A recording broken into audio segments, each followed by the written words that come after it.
Penciptaan alam semesta. Alam semesta merupakan ciptaan Allah yang diurus dengan kehendak dan perhatian Allah. Definisi dari alam semesta itu sendiri adalah segala sesuatu yang ada pada diri manusia dan di luar dirinya yang merupakan suatu kesatuan sistem yang unik dan misterius.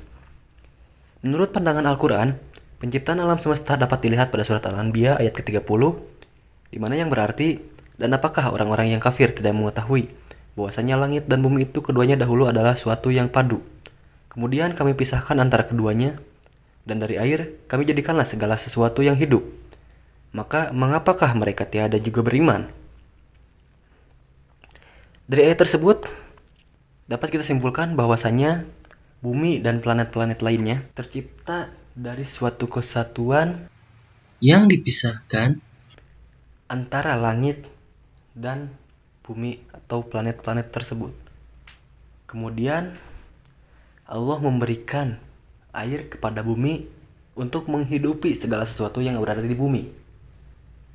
Nah, maka dari itu tidak melepas kemungkinan bahwasannya planet-planet yang ada dan seluruh alam semesta ini tercipta dari suatu kesatuan antara langit dan planet-planet tersebut.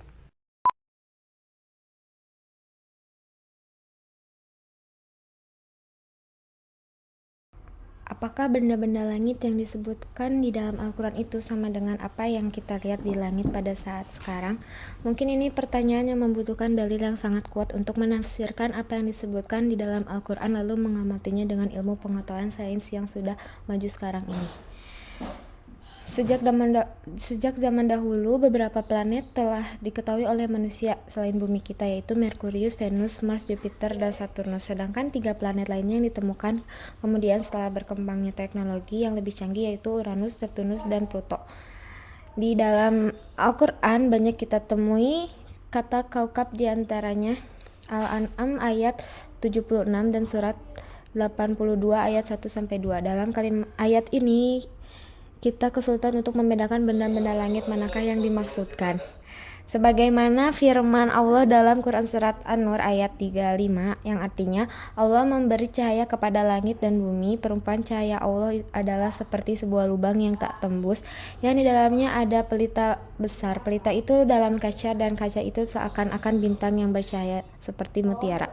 Proyeksi cahaya ke sebuah benda yang dipantulkan dengan kaca dan memancarkan kilau mutiara seperti sebuah planet yang diterangi oleh matahari. Inilah satu-satunya penjelasan rinci yang mengacu pada kata kaukab yang kata ini dapat dijumpai dalam Al-Quran.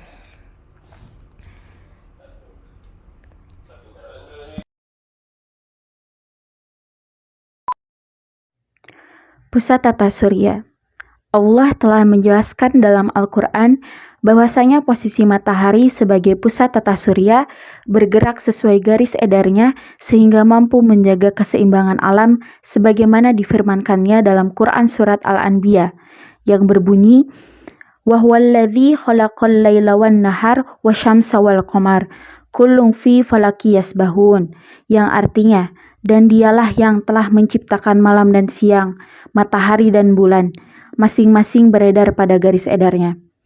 Allah Subhanahu wa Ta'ala telah menjelaskan dalam surat tersebut bahwa Allah Subhanahu wa Ta'ala menjadikan malam dan siang serta matahari dan bulan untuk melayani manusia dan seluruh alam.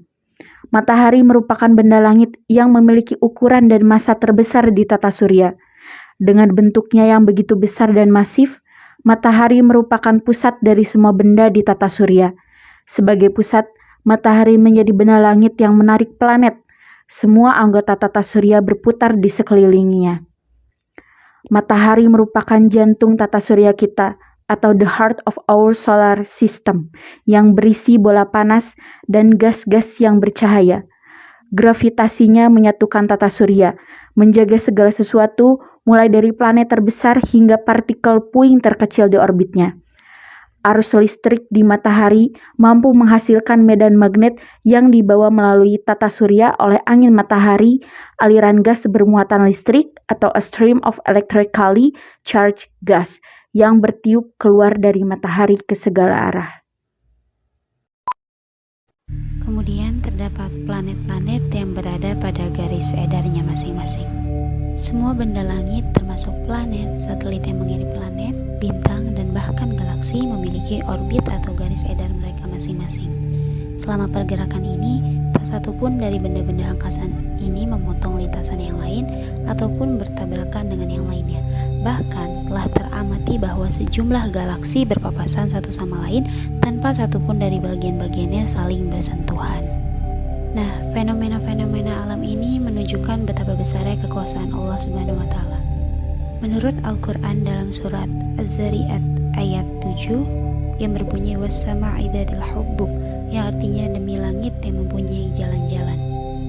Dengan tafsir melanjutkan sumpahnya Allah Subhanahu wa Ta'ala demi langit yang mempunyai jalan-jalan yang merupakan garis edar atau orbit yang teratur sebagai arah dari pergerakan semua benda langit seperti bumi, bintang-bintang, planet-planet, dan juga galaksi-galaksi, di mana diartikan bahwa semua benda-benda angkasa ini mempunyai jalan dan garis edarnya masing-masing, dan tak satu pun dari benda-benda angkasa ini memotong lintasan yang lain ataupun sampai bertabrakan dengan yang lainnya, karena benda-benda angkasa ini mempunyai garis edarnya masing-masing.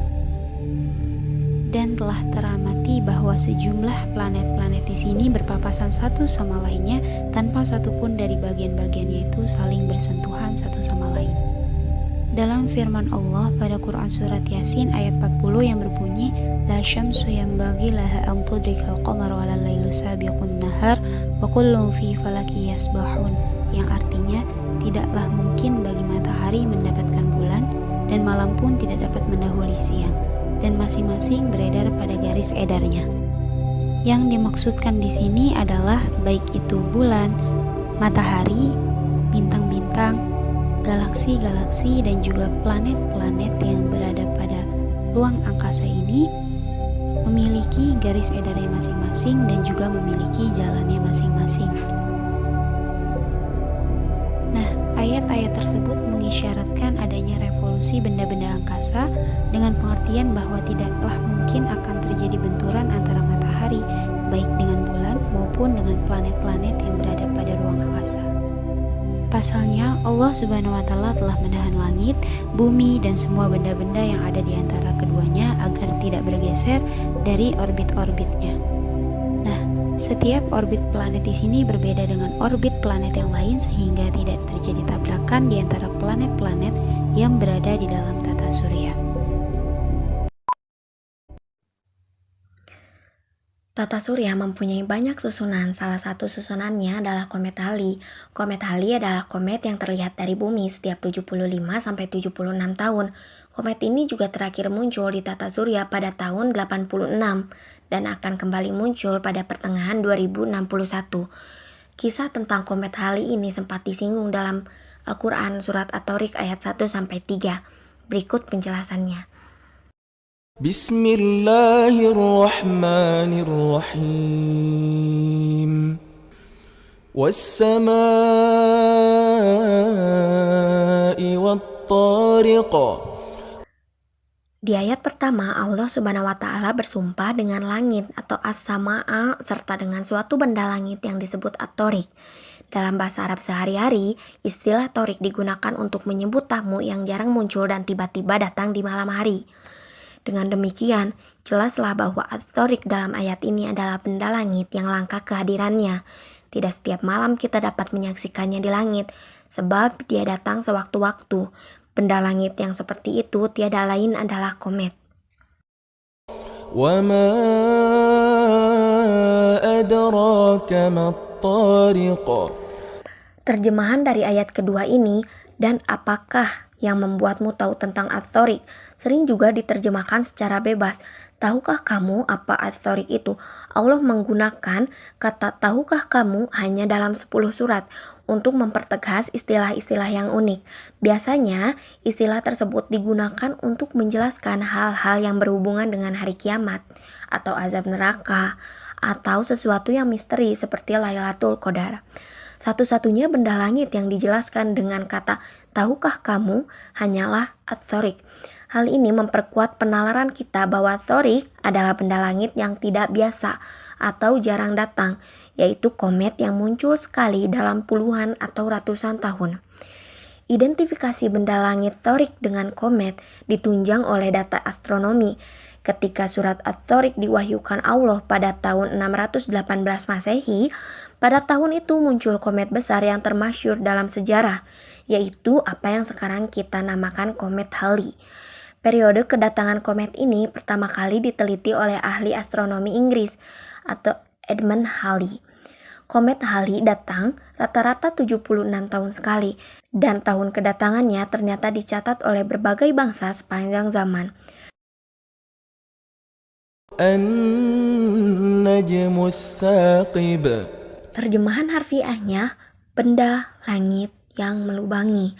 Benda-benda langit selain matahari dan bulan dalam bahasa Arab disebut dengan istilah umum najmu.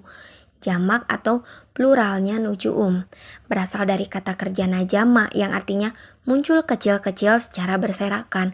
Itulah sebabnya istilah najmu dapat juga berarti rerumputan yang berserakan di permukaan bumi. Seperti pada surat Ar-Rahman ayat 6, rerumputan dan pohon-pohon kedua-duanya bersujud kepada Allah. Dalam kebanyakan ayat-ayat Al-Quran, kata najmu tepat diterjemahkan bintang, tetapi dalam surat At-Thorik ini kita terjemahkan dengan istilah umum benda langit. Adapun kata sakib berasal dari kata kerja sakoba yang artinya melubangi, satu kata akar dengan sukbah artinya lubang, miskob bor atau alat melubangi, dan sakibat atau hewan pelubang atau ordo rodensia dalam biologi. Jadi sakib berarti sesuatu yang melubangi. Informasi Allah dalam ayat ketiga ini makin memperkuat penafsiran kita bahwa At-Thorik memang ternyata komet.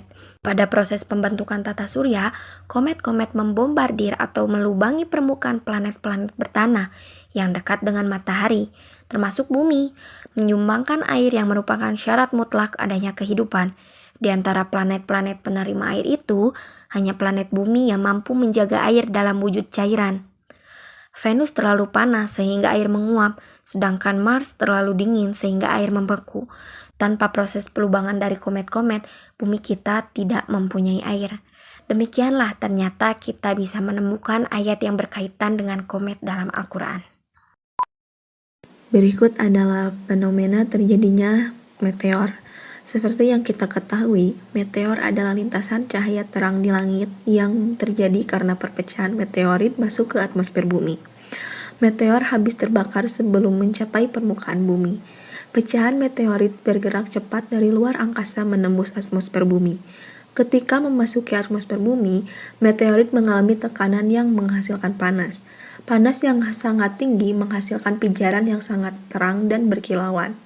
Dari bumi inilah pijaran itu tampak seperti bintang jatuh.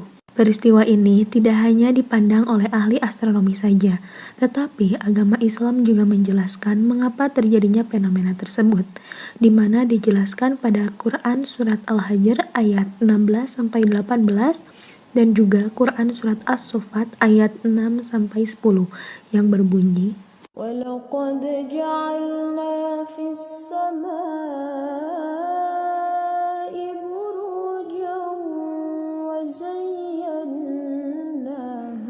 لِلنَّاظِرِينَ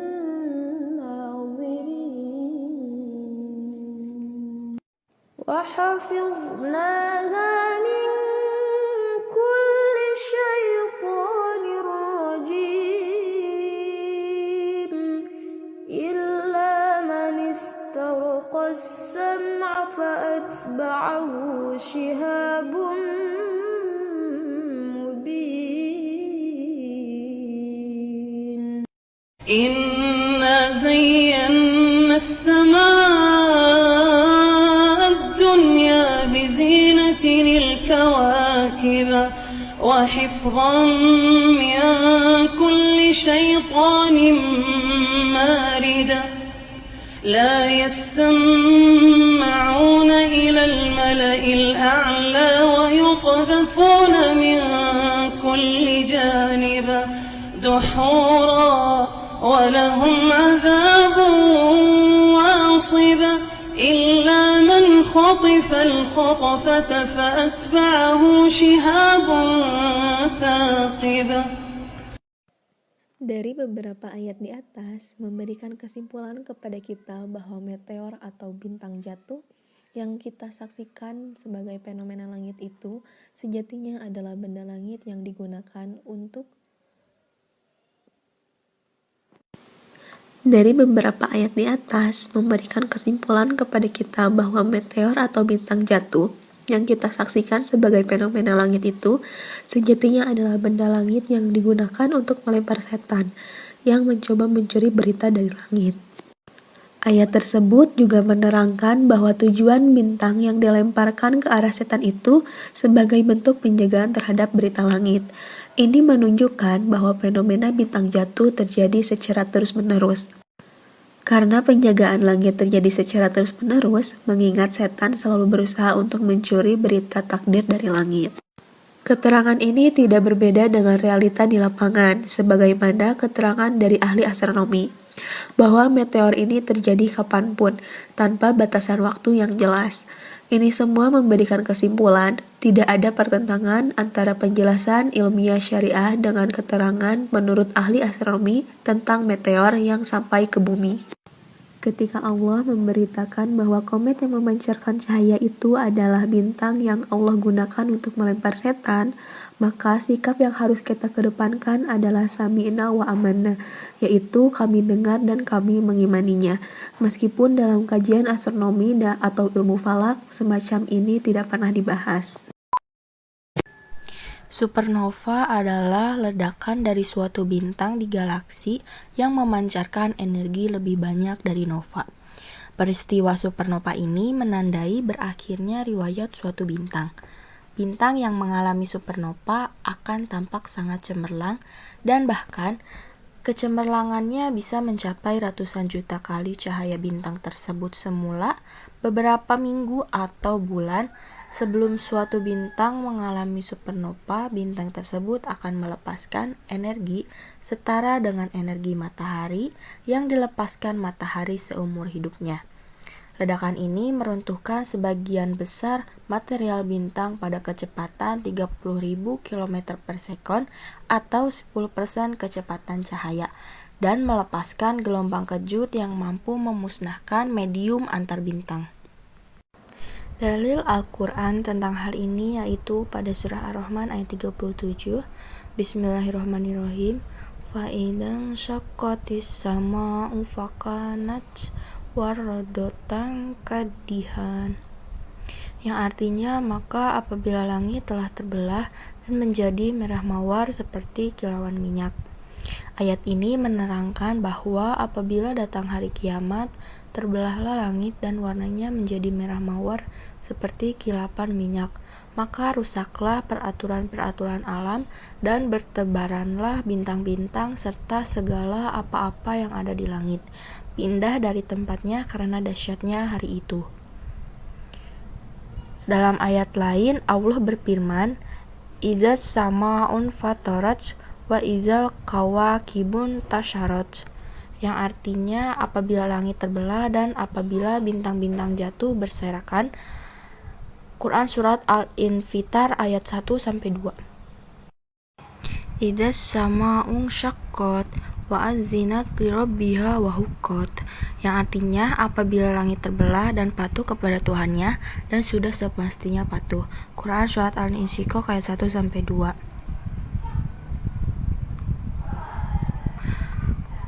Wa syaqqatis sama'u fahiya yauma izi wahiyah, yang artinya dan terbelahlah langit karena pada hari itu langit menjadi rapuh. Quran Surat Al-Haqqah ayat 16. Ayat di atas berbicara mengenai alam semesta. Alam semesta diperkirakan berumur antara 15-18 miliar tahun. Batu tertua yang pernah ditemukan di bumi berumur sekitar 4,6 miliar tahun. Kehidupan tertua di bumi ditemukan berumur 3,8 juta tahun yang lalu, sedangkan manusia mulai menghuni bumi sekitar 100.000 tahun yang lalu. Dan ayat 37 surah Ar-Rahman di atas menggambarkan ledakan sebuah bintang. Ledakan bintang atau disebut dengan istilah supernova adalah sebuah bintang raksasa yang menghancurkan diri sendiri dalam ledakan dahsyat. Materi intinya akan bertebaran ke seluruh penjuru. Cahaya yang dihasilkan dalam peristiwa ribuan kali lebih terang daripada keadaan normal. Ruang angkasa selalu menjadi misteri keilmuan yang menawarkan rasa penasaran bagi umat manusia. Miliaran bintang yang kita lihat di langit malam hanyalah secuil dari tanda kebesaran Allah Subhanahu wa Ta'ala. Semua itu pun belum mampu dijamah peradaban keilmuan manusia secara menyeluruh hingga saat ini. Tentang bagaimana planet-planet dan bintang saling hidup dan mati, bagaimana ruang angkasa ada dan berakhir, serta kemungkinan adanya makhluk hidup di luar bumi. Allah Subhanahu wa Ta'ala berfirman dalam Al-Quran surat Asy-Syura ayat 29. وَمِنْ آيَاتِهِ خَلْقُ السَّمَاوَاتِ وَالْأَرْضِ وَمَا بَثَّ فِيهِمَا مِنْ دَابَّةٍ وَهُوَ عَلَى جَمْعِهِمْ إِذَا يَشَاءُ قَدِيرٌ. Di antara ayat-ayat tanda-tandanya, ialah menciptakan langit dan bumi dan makhluk-makhluk melata yang Dia sebarkan pada keduanya. Dan Dia Maha Kuasa mengumpulkan semuanya apabila dikehendakinya.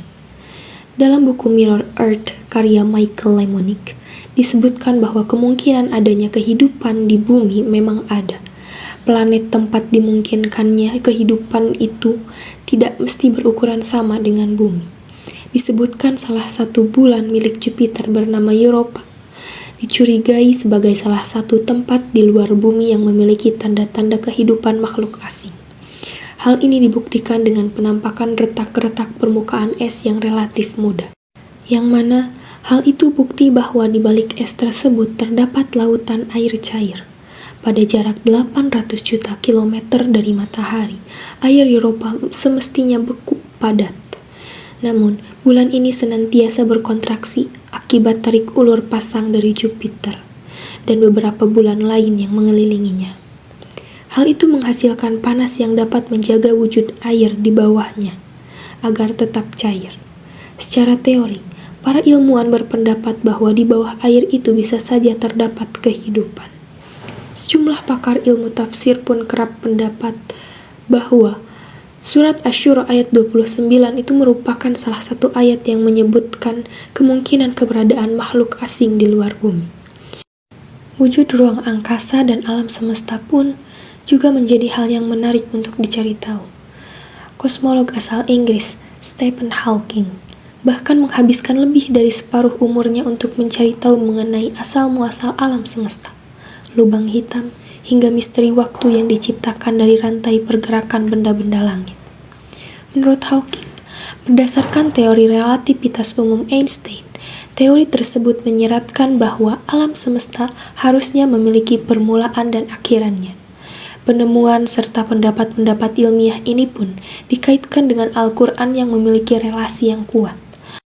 Allah Subhanahu wa Ta'ala berfirman dalam Al-Quran, surat Al-Anbiya ayat 104, yang artinya, sebagaimana kami telah memulai penciptaan pertama, begitulah kami akan mengulanginya, menciptakan dan mematikannya. Itulah suatu janji yang pasti kami tepati.